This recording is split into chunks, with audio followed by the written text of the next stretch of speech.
Bonjour tout le monde, j'espère que ça va. On a un peu de vent encore aujourd'hui, mais bien moins que ce qu'on a eu hier ou avant-hier. Donc hier c'était Pâques, c'était barbecue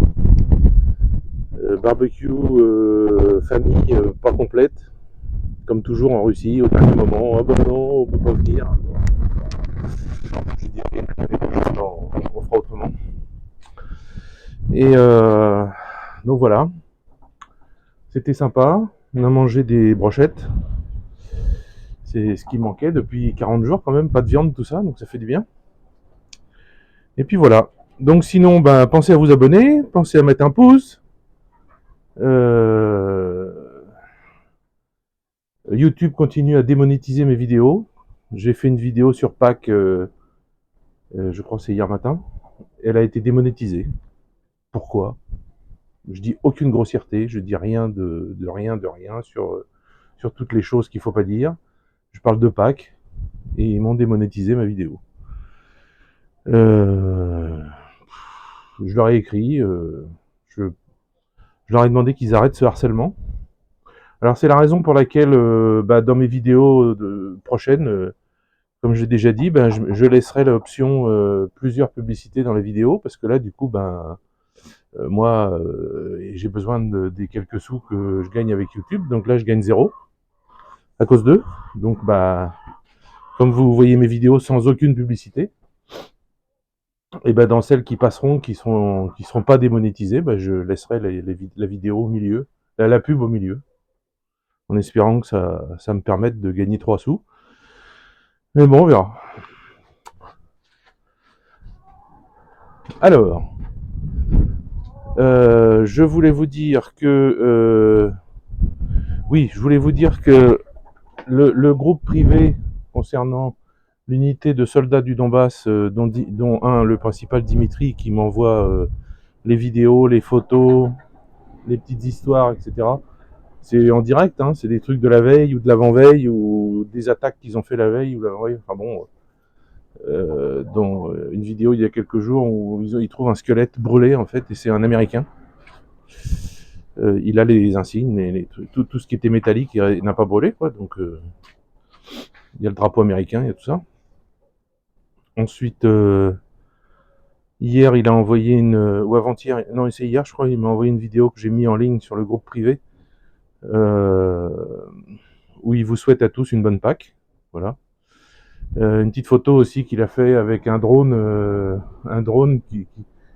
qu'ils ont mis sur une table ou je sais pas quoi, comme s'il était assis, avec la main sur le côté, et puis des œufs de Pâques juste à côté, des œufs de Pâques qui sont à côté du drone, quoi, qui ressemblent à un bonhomme, quoi. Enfin, c'est assez rigolo. Voilà. Qu'est-ce qu'il m'a envoyé aussi il m'a envoyé une vidéo de combat, mais le problème c'est qu'on voit le nom de la ville. Alors je l'ai pas mis parce que je ne veux pas. Il a pas dû y penser. Je veux pas qu'on voit où ils sont. Je veux pas. Il faut pas. En face, ils surveillent tout ça, ils regardent tout ça, ils espionnent tout ça. Et j'ai pas envie qu'ils se prennent une bombe sur la tronche parce qu'on a vu où ils étaient. Donc voilà. Donc si vous souhaitez, hein, comme je vous l'ai dit, vous envoyez un don. Alors s'il vous plaît, pas comme j'ai reçu hier, un don de 3 euros. Enfin non, exactement un don de 2 euros. Et il a oublié de mettre son mail. Il m'a renvoyé 88 roubles, donc 1,20 € quoi, pour me rajouter son mail. Bon, j'ai dit, moi je prends pas trop la décision, mais j'ai dit à Dimitri, est-ce que tu penses que... Il m'a dit, mais il rigole ou quoi? Il se fout de moi, moi je risque ma vie, et lui il envoie 3 euros pour avoir des infos exclusives, des vidéos que je fais au combat, etc. Pour 3 euros, il dit non, non, pas question. Et pourtant, c'est pas quelqu'un qui est près du pognon trop, mais bon, il sait bien que les dons que vous avez fait, enfin que certains ont fait, et vous ferez peut-être dans l'avenir, c'est pour s'acheter du matériel, euh, pour, euh, pour divers trucs comme ça, quoi. Donc 3 euros, qu'est-ce que vous voulez qu'il en fasse? Bon, enfin bref. Alors, je voulais vous parler d'un truc aujourd'hui. Parce que j'ai les deux visions en fait. J'ai la vision quand j'étais flic de ça et j'ai vu pas mal de choses là-dessus et j'ai la vision de Russie. C'est les riches. Alors pas spécialement les oligarques, mais aussi les oligarques font aussi certains, alors pas tous, hein, mais certains font ce que je vais vous dire. En France, je n'ai jamais vu ça, jamais. J'ai vu l'inverse. J'ai vu des très riches euh,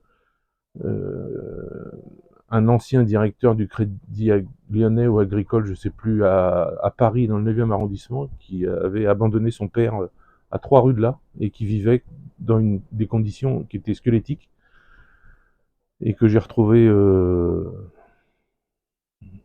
pour vous dire, les draps de son lit, ils étaient à la base blancs avec des petites fleurs, je me rappelle, hein, des petites fleurs, des petites marguerites simples, jaunes avec le cœur violet, et sur tout l'ensemble des draps, c'était tellement marron, plein de merde et tout ça, que je ne voyais plus qu'une seule marguerite.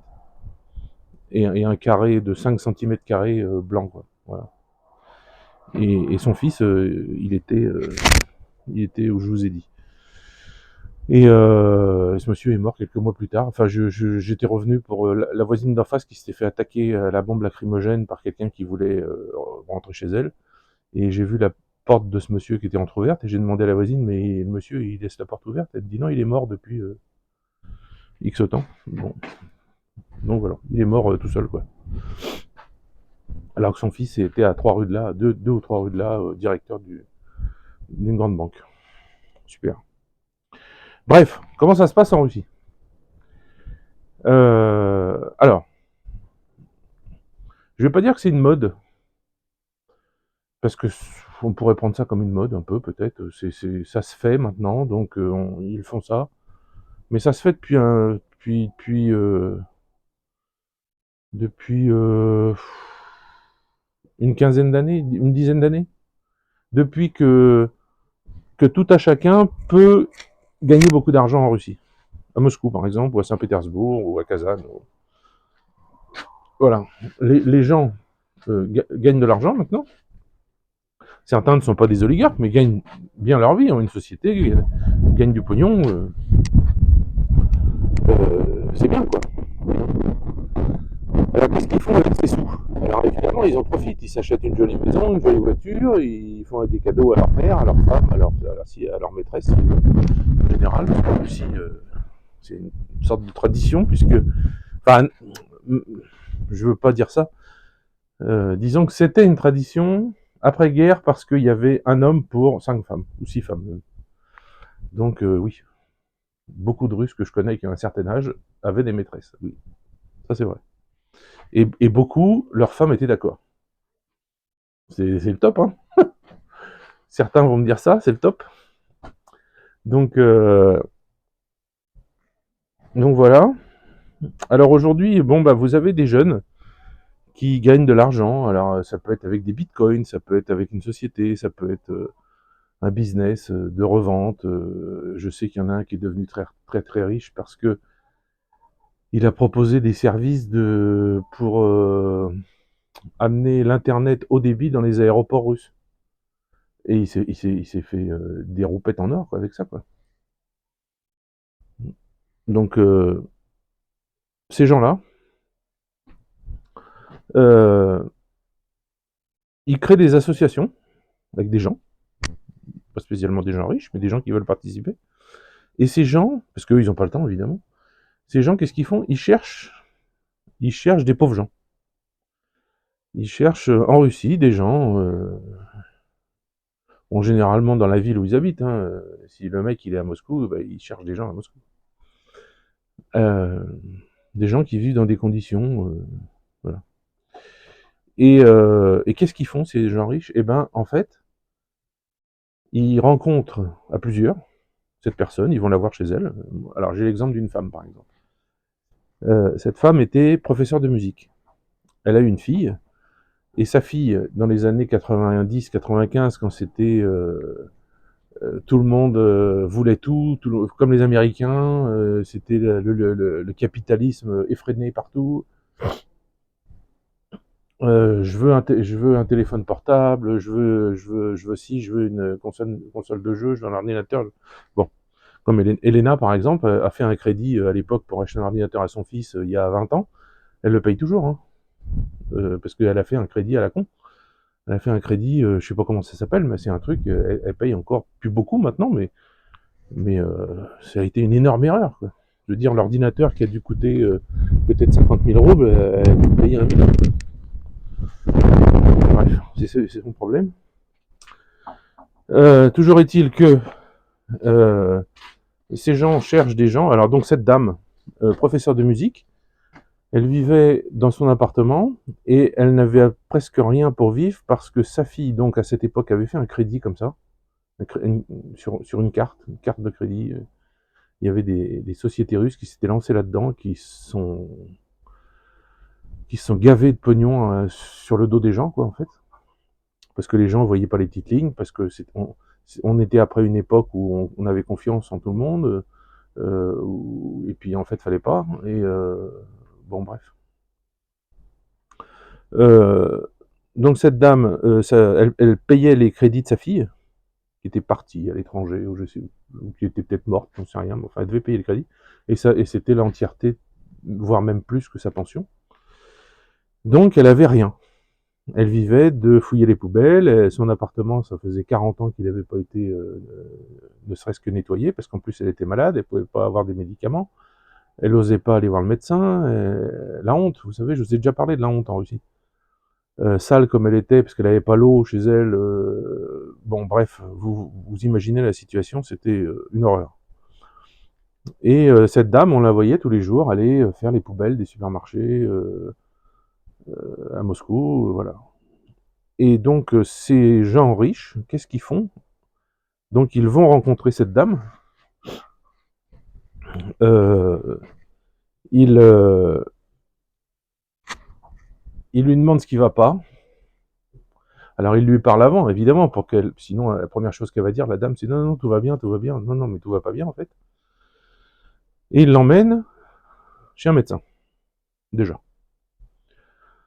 Chez le dentiste. Chez le dentiste, chez le médecin. Et cette dame a dû aller pendant 15 jours au sanatorium, je ne sais plus où. Donc c'est le type qui a tout payé, il l'a envoyé au sanatorium, etc. Et pendant qu'elle était partie, pendant ces 15 jours, il a payé une équipe, et, euh, et j'ai vu la vidéo, ils ont refait tout son appartement. Et ce que je vous dis là, c'est pas une personne qui a fait ça une fois, c'est régulier, c'est souvent. C'est pour des gens qui, par exemple, des gens âgés aujourd'hui qui ont travaillé à l'époque soviétique, qui donc, dans le système actuel, n'ont jamais cotisé pour rien du tout. Je vérifie que mon micro est branché, parce que c'est déjà arrivé qu'au bout de 20 minutes, je me rende compte qu'il était pas allumé. Euh, donc ces gens ont des toutes petites retraites, en fait. Alors Poutine a fait des choses bien, c'est-à-dire il a augmenté les retraites, il a multiplié les retraites. Là, c'est il y a 2 ans, il y a eu un référendum en Russie où les gens ont été votés. Et dans le référendum, il y avait plusieurs trucs, évidemment, qui étaient, par exemple, que Poutine pouvait se représenter jusqu'à tant qu'il veut. Bon, c'était dans le référendum. Mais il y avait aussi dans ce référendum un truc qui disait que les retraites des Russes âgés d'époque soviétique étaient augmentées de 10 000 euros par mois. Ils avaient 6 000. Donc ça leur faisait 16 000. Pour eux, c'était fantastique, quoi. Donc c'est des bonnes choses. Voilà, c'est pas Macron. Macron, lui, la première chose qu'il a fait, c'est supprimer 5 euros d'APL aux gens qui ont pas d'argent. Bref, donc ils refont l'appartement. Alors ils refont tout, hein. Quand je vous dis ils refont l'appartement, c'est qu'ils refont tout. C'est nettoyé déjà, nettoyé du sol au plafond par des professionnels. S'il y a les carreaux de faïence au mur qui sont pétés, ils enlèvent tout, ils remettent du neuf. Le sol, tout. C'est un appartement neuf, en fait. L'électroménager, le lit est changé, les draps pourris sont jetés, en fait, et puis ils en mettent des neufs, etc., etc. Et au bout de 15 jours, la dame revient. Et là, je vous parle de 7 exemples, mais c'est à peu près comme ça tout le temps. La dame revient et elle ouvre la porte de son appartement, elle y croit pas, quoi. elle pense que c'est pas chez elle, qu'elle s'est trompée c'est pas là. Mais si, c'est là. Et chez elle, il y a des gens qui attendent. Il y a peut-être une dizaine de personnes. Et en fait, ces gens sont là avec des fleurs dans sa salle. Et, et tout le monde l'applaudit. Alors elle comprend pas. Et au bout d'un moment, les gens lui disent l'un après l'autre, en fait, c'était ses anciens élèves en musique. Ces gens riches là ont retrouvé par le biais de l'école, ils ont fait des recherches, enfin bon, puis quand c'est des trucs comme ça, bon bah vous pensez bien que dans les écoles ils aident, ils, ils cherchent, et puis donc, tout le monde s'y est mis en fait, c'est là que vous voyez que tout le monde s'y met. Euh, donc bah ils lui offrent des fleurs, ils lui disent merci pour ce que vous avez fait pour nous, etc. Enfin bon, la dame qui était au plus bas du plus bas se retrouve avec un bel appartement. Et puis, tout le monde s'est cotisé. Alors ça, c'est un truc qu'on peut faire en Russie, qu'on peut pas faire en France, vu les taux. Mais tout le monde s'était cotisé. Les taux, quand vous placiez de l'argent, ils étaient à l'époque à quelque chose comme 17%. C'est une vidéo qui a 6 ou 7 ans. Hein. Et peut-être plus, enfin bon, peu importe. Et la personne riche a placé, je sais plus, 500 000 roubles sur un compte. Et tous les mois, enfin tous les mois, ouais, je crois que c'est tous les mois, les intérêts tombent sur le compte de cette dame. Donc ça veut dire que l'argent placé, c'est au nom du type qui est riche, c'est pas au nom à elle. Donc les banques à qui elle doit de l'argent, ils peuvent pas saisir ça, ils peuvent pas lui prendre. Donc elle reçoit cet argent, ou elle va le chercher. Enfin bon, bref, peu importe. Tout, tout le monde sait que c'est une dame honnête, etc. Puis en général, c'est comme ça en Russie. Donc le riche, là, a totalement conscience que la dame va aller chercher cet argent, et puis elle va en vivre, et voilà, elle va rien faire d'autre avec, quoi. Elle va pas essayer de magouiller, ou je sais pas quoi, enfin bon, bref, peu importe. Tout est fait honnêtement.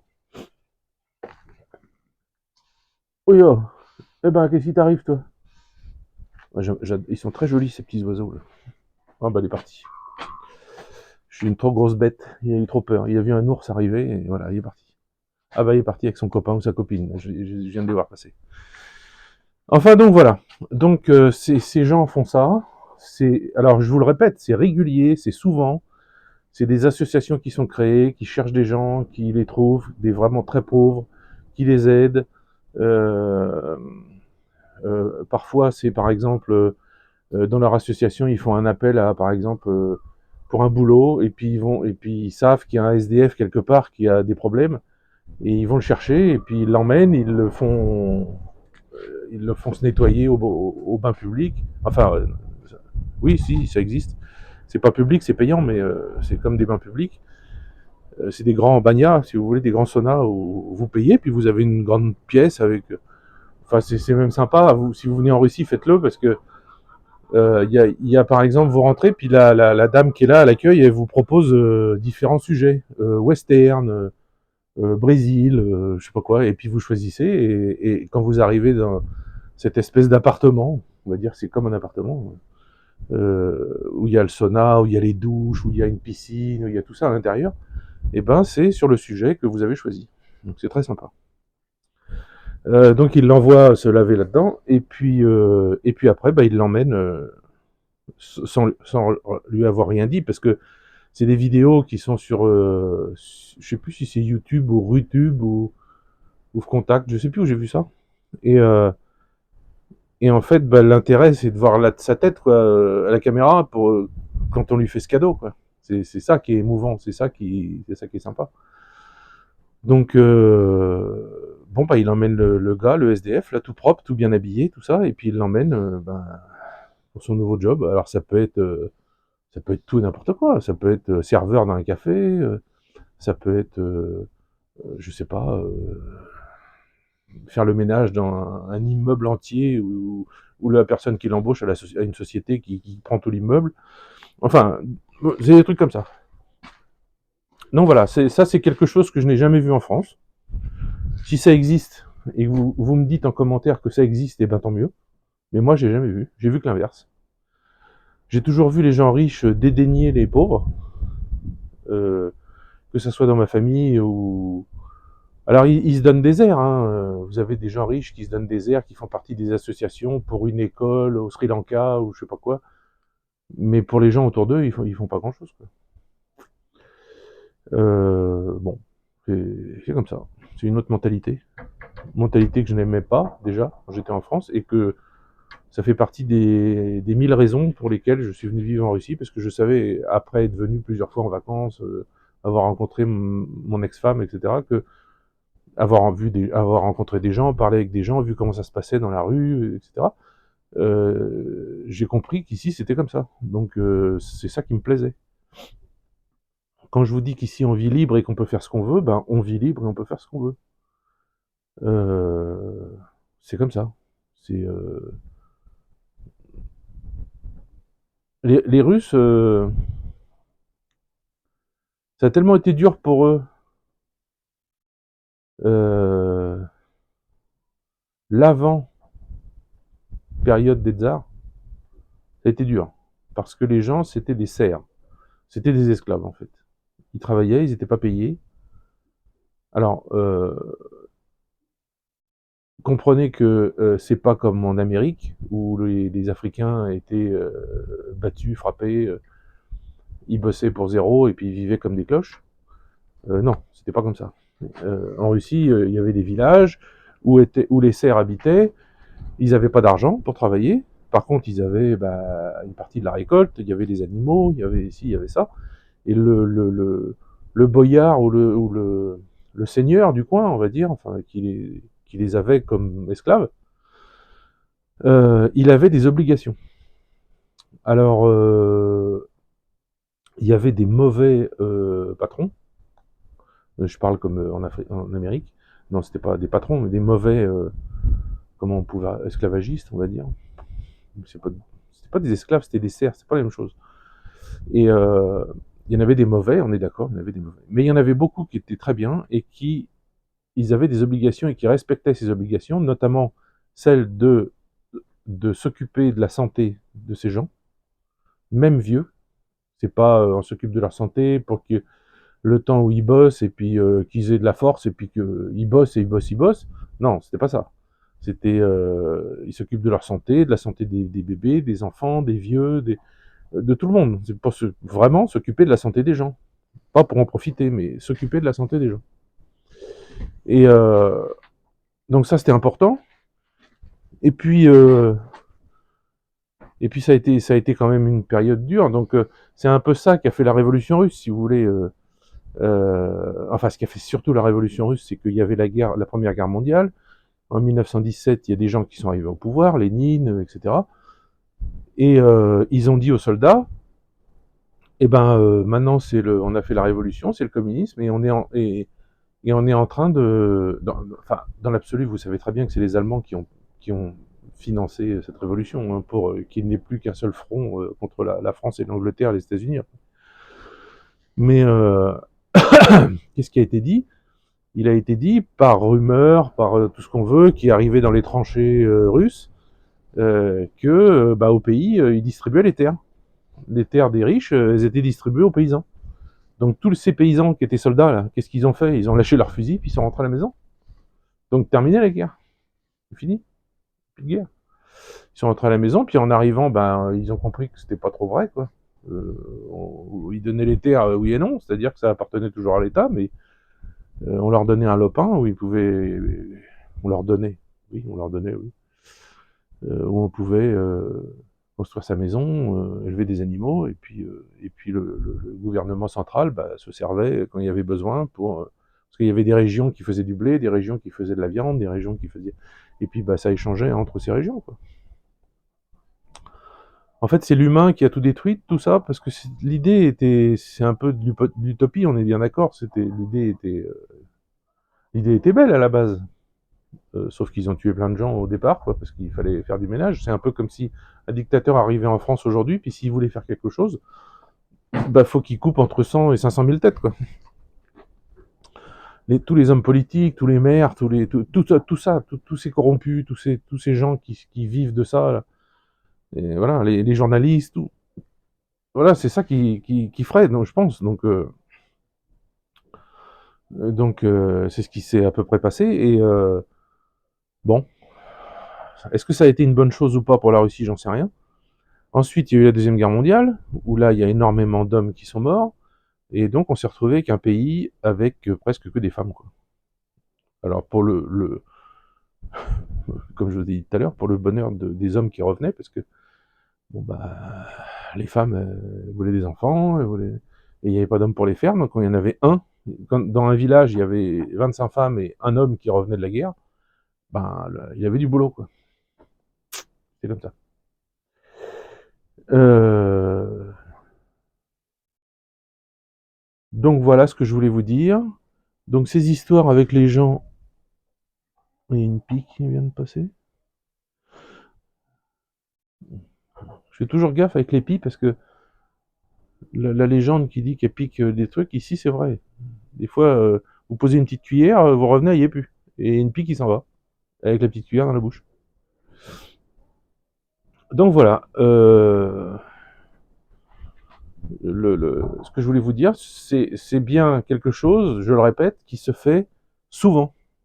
Les gens qui ont de l'argent en profitent pour eux, mais quand ils en ont assez pour les autres, ils font ce genre de choses pour les gens pauvres.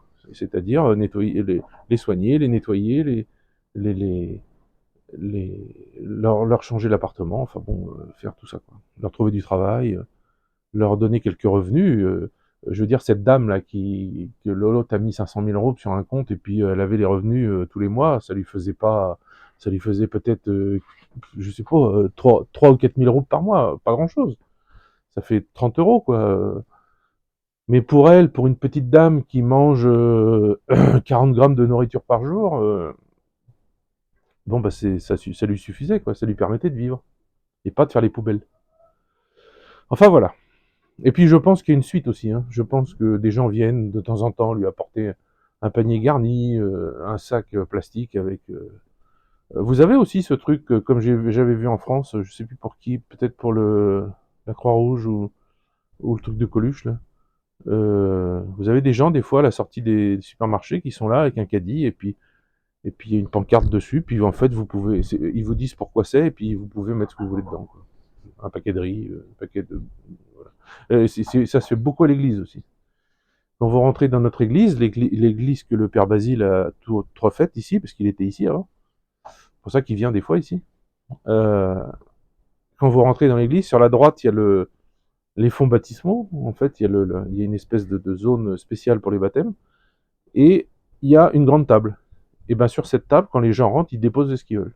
Alors, c'est souvent des produits secs, c'est-à-dire gritchka, donc du blé noir, des pâtes, du riz, du kasha, du, de l'avoine, du blé écrasé là, pour le petit déjeuner, je sais plus comment on dit en français. Euh, c'est des choses comme ça, c'est jamais des produits frais, non, ou surgelés. Ou des boîtes de conserve, voilà. Et parfois, quand Elena va à la tire, il y a un des voisins qui fait partie de l'église et qui récupère une partie de ces choses-là, qui donne aux gens autour et qui donne un gros sac plein de ces choses à Elena. Et la mission d'Elena, c'est de revenir au village et de distribuer à tout le monde. Voilà. Donc nous, on a ça des fois à la maison ici, et puis les gens viennent. Bonjour. Est-ce que vous avez du gritchka? Est-ce que vous avez du riz? Et si on en a, ben, on leur donne. Et, euh, et sinon, bah, ils viennent à peu près une fois par mois et ils récupèrent ce qu'il y a à récupérer. Voilà, on fait comme ça. Donc, vous voyez, la Russie, c'est un pays, c'est pas le pays de sauvages qu'on vous dit. C'est bien plus humain que ce que j'ai pu connaître dans ma vie en France. Vraiment. Je sais qu'il y a. Alors, attention, hein, j'ai pas vécu au fin fond de l'Ardèche, j'ai pas vécu là-bas, je suis presque certain que c'est comme ça aussi, hein. Que, que les gens... mais les gens sont quand même devenus individualistes. Ici, ils le sont un peu devenus, mais ils ont gardé un côté solidaire entre eux. Enfin voilà. Bon bah écoutez, je vous ai expliqué tout ça. Ça fait longtemps que je voulais en parler de ça. Et en fait, si vous vous souvenez, il y a quelques temps, j'avais fait une vidéo où j'ai commencé à vous parler et puis j'ai complètement oublié le sujet duquel je voulais vous parler, si vous vous rappelez de ça. Et ben c'était ça. C'était celui-là. Ok, bon allez, je vous laisse parce que là je commence à me peler. Je sais pas combien il fait là, tiens, je vais aller voir. Parce que là, on a une semaine, c'est un cauchemar. C'est horrible. Alors toutes les fleurs d'Elena, les tulipes, tout est secoué. Tout est tombé, tout c'est... Donc elle les a coupées, elle les a mis à la maison, donc elle se sont redressées, il fait 4 degrés. Alors qu'il faisait presque 25 il y a une semaine. Bah, c'est la Russie, c'est comme ça. C'est toujours comme ça, c'est...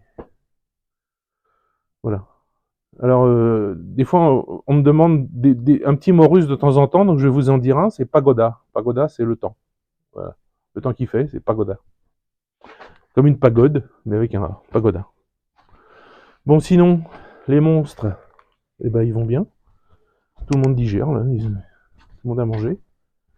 Voilà. Ils sont là, en dessous, la table. Joséphine au bout, son bébé en dessous d'elle. Et puis Joséphine qui rumine, voilà. Ça va ma fille? Ça va ma Jojo? Oui. Alors Joséphine qui a un problème au pis. Parce que vous avez peut-être remarqué, elle a un pis. Elle a une malformation, elle a un pis très gros et un pis tout petit. Le tout petit, bah, le bébé tête. Et le très gros, il peut pas. C'est trop gros, c'est trop bas. Et donc je traite ce pis tous les jours. Mais le problème, c'est quand elle va dans le jardin, enfin dans le champ ou peu importe où, dès qu'il y a une branche un peu dure qui est par terre ou je ne sais quoi, un truc piquant, bah, elle s'accroche, se plie. Et quand je la traite, bah, je me retrouve avec du sang sur les mains. Vous voyez, ça date de tout à l'heure. Et voilà. Et j'arrive pas à soigner parce que comme il faut traire le matin et le soir, et ben ça n'a pas le temps de se soigner. Donc je mets de l'oxygéné, mais ça suffit pas. Donc je vais... Elena doit appeler le vétérinaire aujourd'hui pour voir s'il y a une crème. Ah bah oui, tiens, je vous avais dit ça, regardez. Il y a le chat qui dort avec les... qui dort la tête sur la petite chèvre. Vous voyez? Sous la table. C'est trop mignon. Un moustache. Ça va, moustache? Tout le monde roupille. Parce que je lui ai donné du lait au chat. Donc là, c'est tout le monde a le bit gavé. Bon allez, je vais aller mettre cette vidéo en ligne, me faire démonétiser comme d'habitude. Parce que j'ai dû dire un mot d'argot, sûrement, je sais pas. Ça devient ridicule. En fait, c'est même pas... Ne croyez pas que c'est du complotisme ou qu'ils font exprès parce que je suis en Russie. Non, non, je pense pas. C'est juste que leur système, il est mal foutu, quoi. Leur système, il est naze. Leur algorithme, parce qu'à chaque fois que je réclame qu'un humain regarde ma vidéo pour prendre une décision finale, c'est presque tous les jours que je fais, et à chaque fois, l'humain dit, bah non, oui, en fait, il n'y a rien. Donc c'est leur algorithme qui est naze, complètement, qui est nul, quoi. Bon, enfin bref. Donc c'est juste que c'est une société qui fait mal son boulot. C'est tout. Rien de plus. Qu'est-ce que vous voulez que je vous dise? Enfin, c'est comme ça. Bon, pensez aux mères et aux femmes des soldats, c'est important. Il y aura réunion, je sais pas quand, mais je veux pas arriver avec 25 euros. Et alors moi, comme je vous ai dit, je mets la moitié de ce que je gagne. Je mets rien pour Dimitri, parce que bah, je donne déjà la moitié pour les femmes et les mères des soldats, je peux pas tout faire. Donc si vous pouvez, n'hésitez pas. Faisez. Envoyez des sioux. Voilà. Allez, je vous laisse. À plus.